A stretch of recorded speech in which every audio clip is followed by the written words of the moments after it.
So if you've been a fan of K-pop for any significant amount of time, you're probably no stranger to toxic fan behavior, especially on Twitter. Anything ranging from petty arguments, often escalating to personal attacks, even towards the idols themselves. Now it'd be easy to pass the blame on social media, and certainly the evolution of social media has made being an anonymous douchebag that much easier.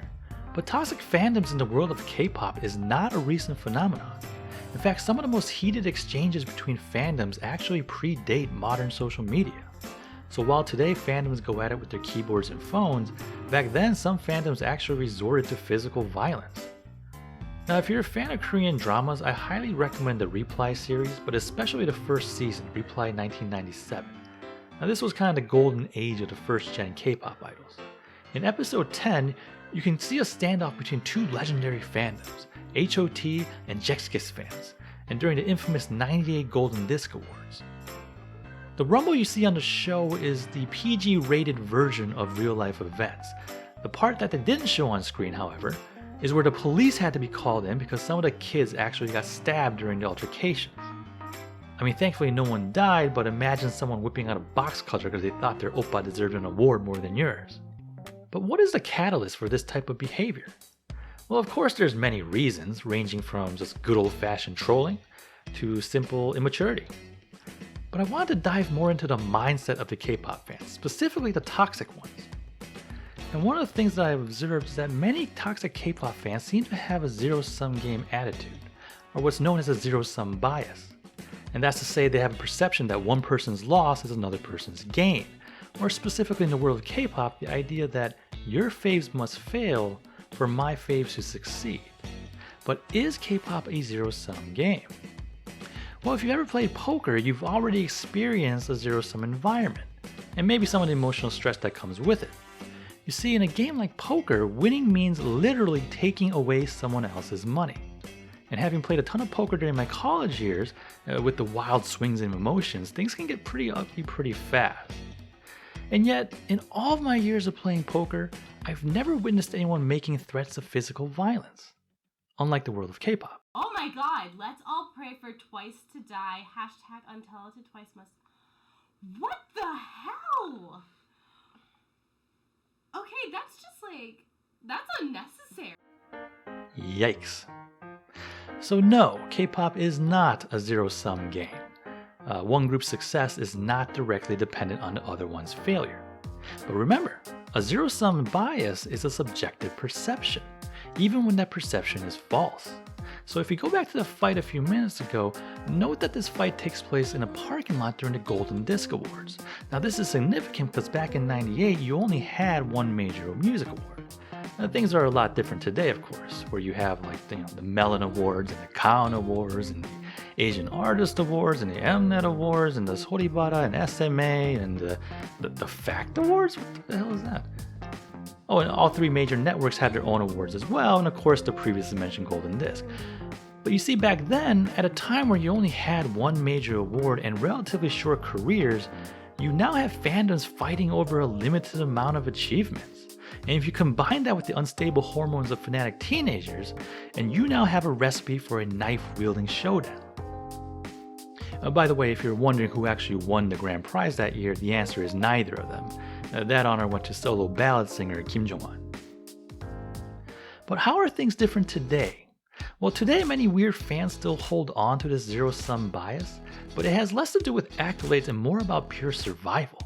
See, consider this. Back during what's commonly referred to as the first gen of K-pop idols, there were about 60 groups that debuted during that time. Now you move forward about 10 years and you now have the second gen, and in that time a whopping 200 plus groups made their debut. And from 2015 to 2020, the current gen, a total of 187 groups debuted so far, and keep in mind we're only halfway through the decade. So when you consider the average startup cost for a K-pop group is well over $1 million, and needless to say, many of these groups won't be around for the long run.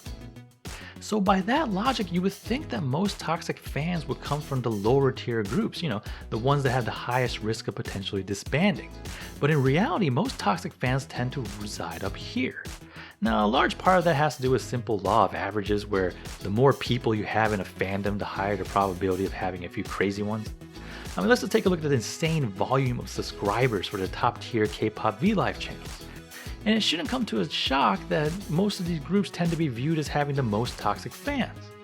So even when their favorite group is on top of the K-pop food chain, for the toxic fan with a zero-sum bias, mutual gain is not possible.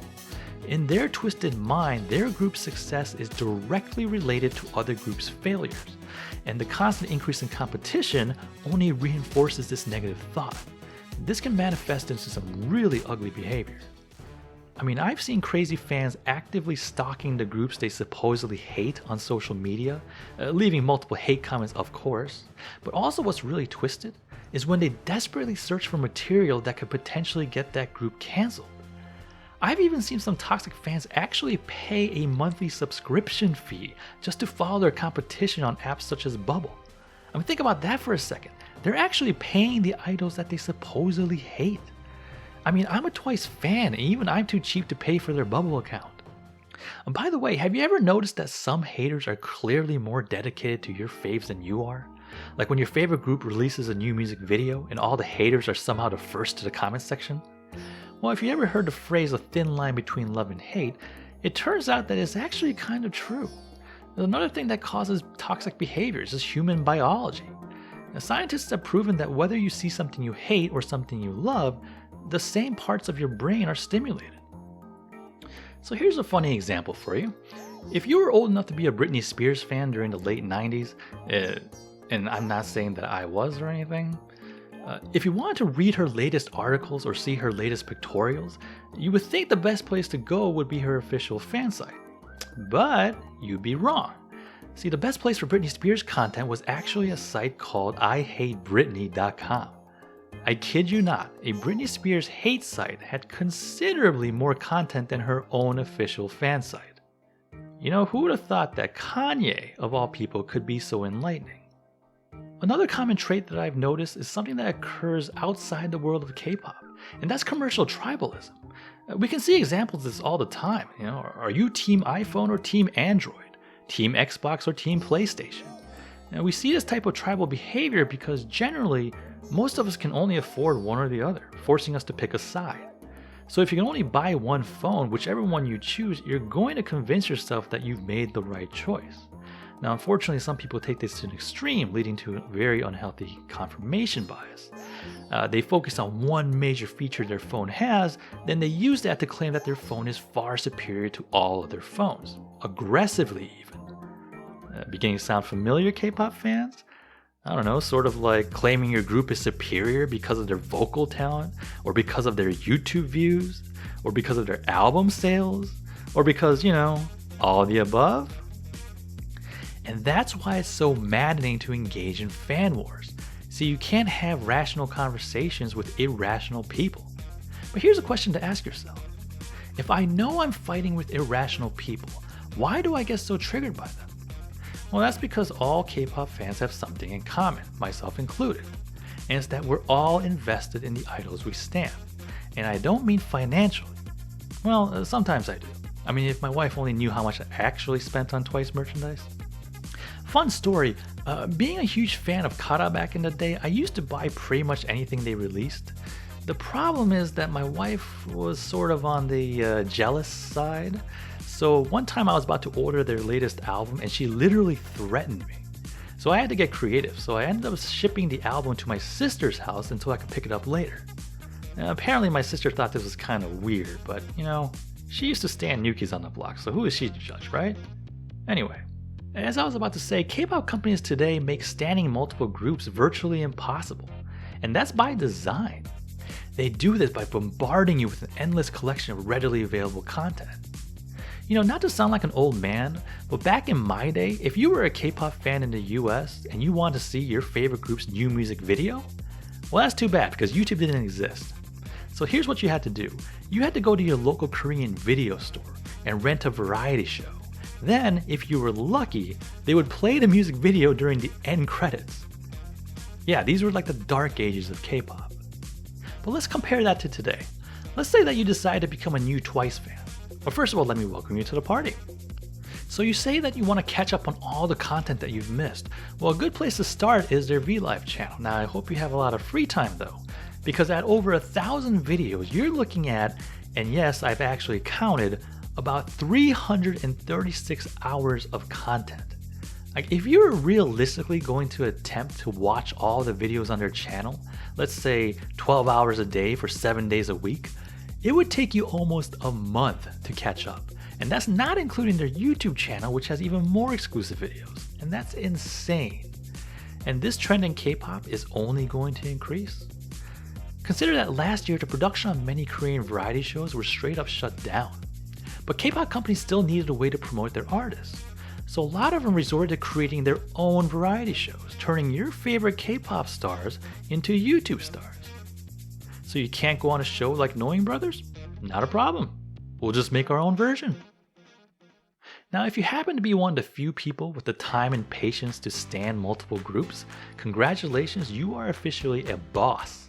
And that's the thing, K-pop would be less toxic if more people acted like this and less like this, since we all know that fan wars of any kind are fundamentally stupid. But here's a fun question. Are toxic fans actually destroying K-pop? And my answer is no. In fact, I would argue the exact opposite. The toxic nature of fan wars are ultimately fueled by rivalry, and rivalry is good for business. You see, everything I previously talked about, it all revolves around one major concept: loyalty. Or more specifically in business, brand loyalty. You see, by creating a brand loyalty, companies are hoping that amidst all of the heavy competition, you'll continue to stick with their brand. Then to take it one step further. Now, as an old school K-pop fan and a former business owner, this is the aspect of K-pop that I find the most fascinating. You see, today, many K-pop companies use a business model that's very familiar to anyone who plays a lot of mobile games. The freemium or free-to-play model works something like this.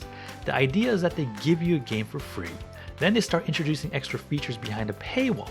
And the hope is that by this point, you're so emotionally invested into their game that you won't mind spending a few extra dollars here and there for some, quote, premium items, thus increasing the attach rate. Now, the general idea behind attach rate is that if you can convince a customer to buy one thing, the chances of them buying something else increases, even the things that you definitely don't need.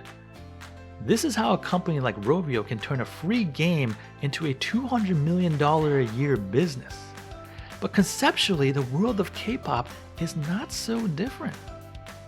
You see, it doesn't cost you anything to become a fan, except for your time. And the more time you invest cheering on your favorite group, the stronger the brand loyalty, which is then leveraged to increase the attach rate. The end result looks something like this. When you increase the time you spend streaming and watching a group, the more likely you'll eventually buy one of their albums. The more albums that you buy, the more likely you'll attend a concert. The more concerts you attend, and the more likely you'll buy an endless supply of crappy merchandise.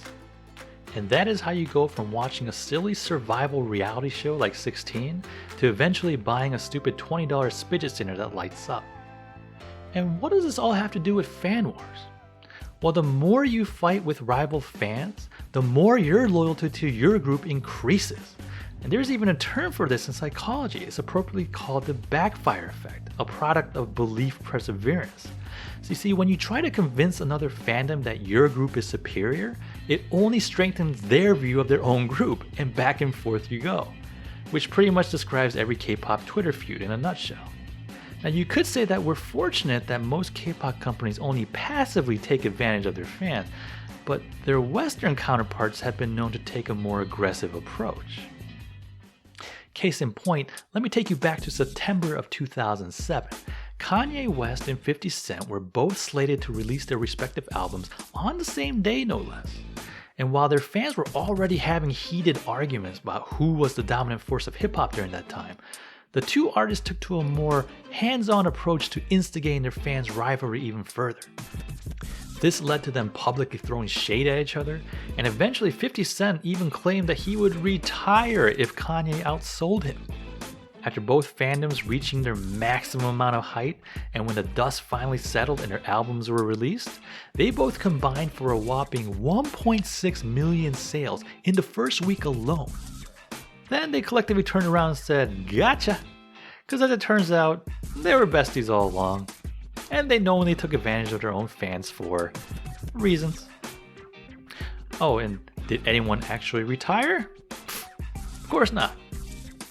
If you actually care, Kanye won, but in the end, I think it's safe to say that we all lost. At the end of the day, all fans, toxic ones included, are all part of the same ecosystem. And from the company's point of view, the only thing worse than people fighting over their groups is people not knowing who they are. So the next time some annoying K-pop fan tries to preach to you some nonsense, you're probably better off taking the more mature high road. Or you could do the sensible thing and just buy as much crap as you possibly can to show those other fandoms who's boss.